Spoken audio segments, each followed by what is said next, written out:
बेसनचा पोळा बनवण्यासाठी इथे मी 2 चमचे बेसन घेतलं आहे।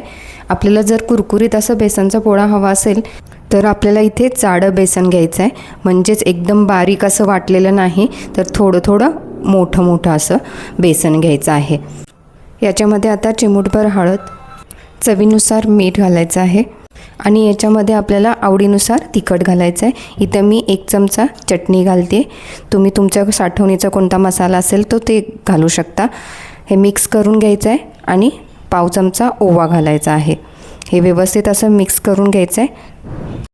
याच्यामध्ये थोडं थोडं पाणी घालून व्यवस्थित पातळ असं बॅटर बनवून घ्यायचं आहे। हे बघा, अशी याची कन्सिस्टन्सी पाहिजे, इतकं असं पातळ बनवायचं आहे। जितकं पातळ बनवाल तितका पोळा आपला कुरकुरीत होतो। आता एक तवा गरम करायला ठेवायचा आहे आणि त्याच्यामध्ये 1 चमचा तेल सोडायचं आहे।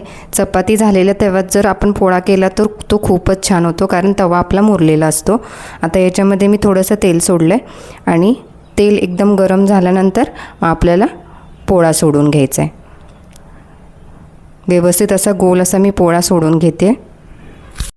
पोळा सोडून झाला की कडेनं 1 चमचा तेल सोडायचं आहे आणि हे आपल्याला बारीक गॅसवरच भाजून घ्यायचं आहे आणि त्याच्या कडा आपल्याला सैल करून घ्यायचे आहेत। लगेचच पलटायचं नाही, पूर्ण भाजल्यानंतरच पलटायचं आहे, पण कडा सैल करून घ्यायचे आहेत। भाजलं आहे काय नाही ते आपण एका साईडनं बघायचं आणि मगच पलटी करायचं। हे बघा, खालून पोळा आपला खरपूस असा भाजला आहे। आता हे पलटी करायचं आणि बारीक गॅसवर खालूनसुद्धा व्यवस्थित असं भाजून घ्यायचं, एकदम असं कुरकुरीत होईपर्यंत। हे बघा, मस्त असा पोळा आपला तयार झाला आहे। पोळा आता आपण प्लेटमध्ये काढून घेऊ।